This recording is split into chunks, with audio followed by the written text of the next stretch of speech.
नमस्कार दोस्तों, रेलवे की पाठशाला में आपका स्वागत है। दोस्तों, आज के इस वीडियो में हम आपको बताएंगे कि अगर किसी भी स्टूडेंट का रेलवे के अंदर मेडिकल में अनफिट हो जाता है, यानी कि अगर वो मेडिकल में बाहर हो जाता है, तो दोस्तों उसके साथ क्या किया जाता है, क्या उसको दूसरी पोस्ट दी जाती है, क्या पूरा प्रोसेस होता है और रेलवे में री मेडिकल कैसे होता है, उसकी क्या प्रोसेस होती है, कितने पैसे लगते हैं, क्या क्या डॉक्यूमेंटेशन प्रोसेस होती है, सब कुछ आज के इस वीडियो में आपको बताने वाले हैं।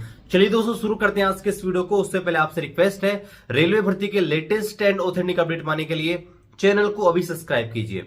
दोस्तों, होता क्या है कि रेलवे ने सब पोस्ट के लिए अलग अलग प्रिस्क्राइब मेडिकल फिटनेस यहाँ पर दे रखा है। जैसे आपका medical standard A1, A2, A3, B1, B2, C1, C2, ये मेडिकल स्टैंडर्ड प्रिस्क्राइब कर रखे हैं रेलवे ने अलग अलग पोस्ट के लिए। अब यहां पर आप देखेंगे तो जो A1 मेडिकल स्टैंडर्ड है वो कुछ ही पोस्ट है, जैसे कि आपका लोको पायलट, इसके लिए ही आपका एप्लीकेबल है। बाकी अगर आपका A2 मेडिकल स्टैंडर्ड है तो आप मैक्सिमम जो सभी पोस्ट है उनके लिए एप्लीकेबल है।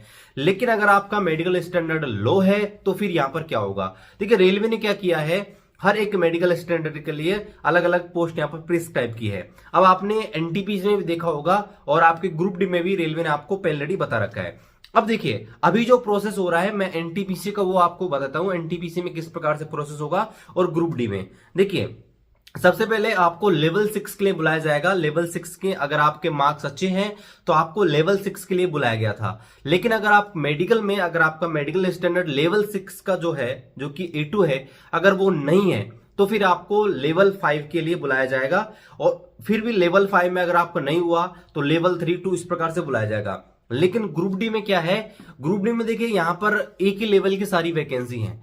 तो जैसा कि आपका मेडिकल स्टैंडर्ड है उस आधार पर आपको पोस्ट अलॉटमेंट कर दी जाएगी।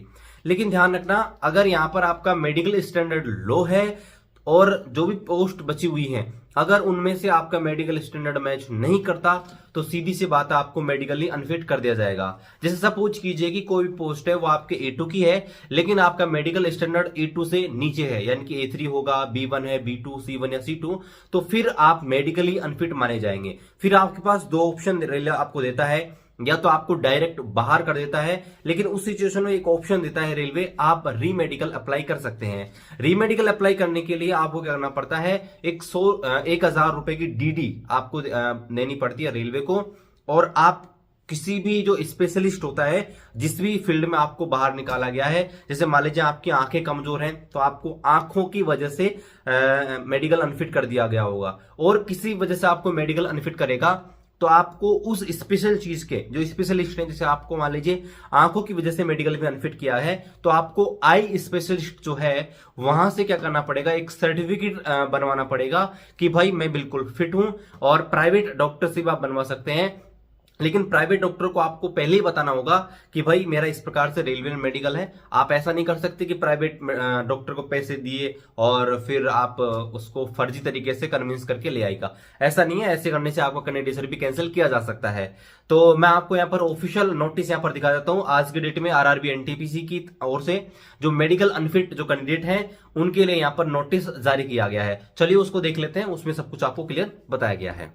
तो दोस्तों, ये रहा ऑफिशियल नोटिफिकेशन आज के डेट में आरआरबी सिकंदराबाद की तरफ से यहाँ पर डाला गया है।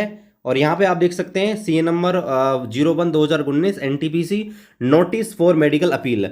मेडिकल अपील के लिए यहाँ पर नोटिस डाला गया है। यहाँ पर देख लेते हैं सब कुछ। तो यहाँ पर देखिए, document verification is shortlisted candidate for the post of station master category number 2 was held from 10th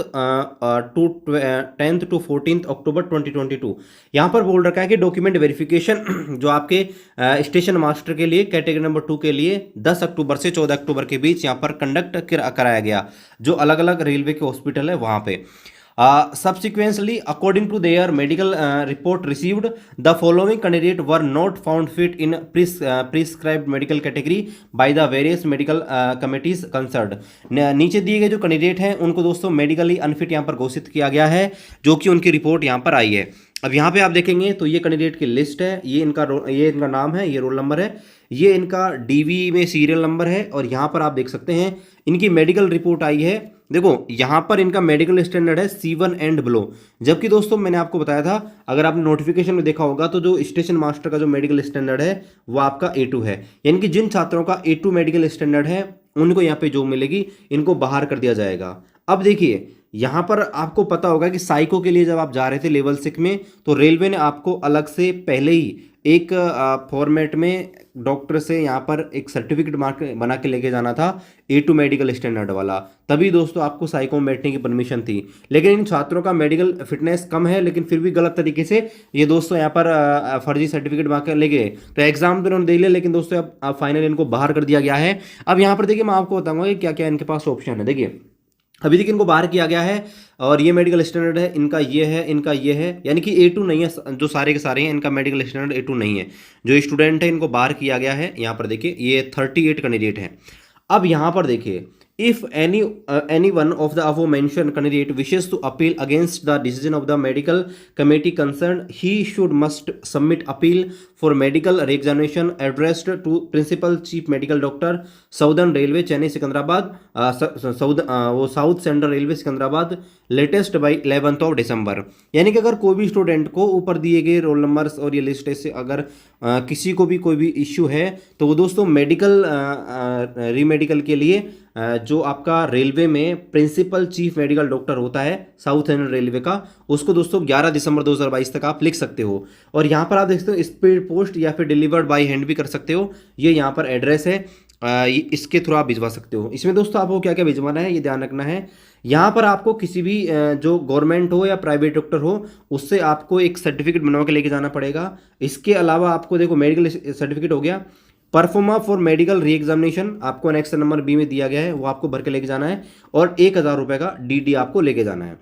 यहाँ पे देखिए ये रहा, ये आपका दोस्तों अनेक्स नंबर A जो आपको प्राइवेट डॉक्टर से यहाँ पर बनवाना है, ध्यान रखना है। ये मेडिकल एग्जाम के लिए है, यहाँ पर ये रहा, ये आपको सर्टिफिकेट बनवा के लेके जाना है, ठीक है। और ये आपको मेडिकल री मेडिकल के लिए फॉर्मेट है, ये आपको भरना है, और इसको आपको स्पीड पोस्ट यहाँ पर कराना है। फिर दोस्तों वहाँ पर वो डिसाइड करेंगे कि आपका री मेडिकल एग्जाम होगा या नहीं। इस प्रकार से दोस्तों यहाँ पर रेलवे में री मेडिकल कराने का प्रोसेस है। अभी जो छात्र हैं अगर री मेडिकल में वापस से अगर इनका नंबर नहीं आता है तो इनको बाहर कर दिया जाएगा, और अगर इनका मार्क्स अच्छा है तो दोस्तों इनको दूसरे लेवल के लिए कंसिडर किया जा सकता है। तो मैंने आपको बता दिया है कि रेलवे में री मेडिकल का क्या प्रोसेस है और किस प्रकार से रेलवे में री मेडिकल यहाँ पर होता है। फिर भी आपको किसी प्रकार का डाउट है आप कमेंट कीजिए, हम उसका रिप्लाई देने की पूरी कोशिश करेंगे। बाकी मिलते हैं आपसे अगले वीडियो में, तब तक जय हिंद, वंदे मातरम।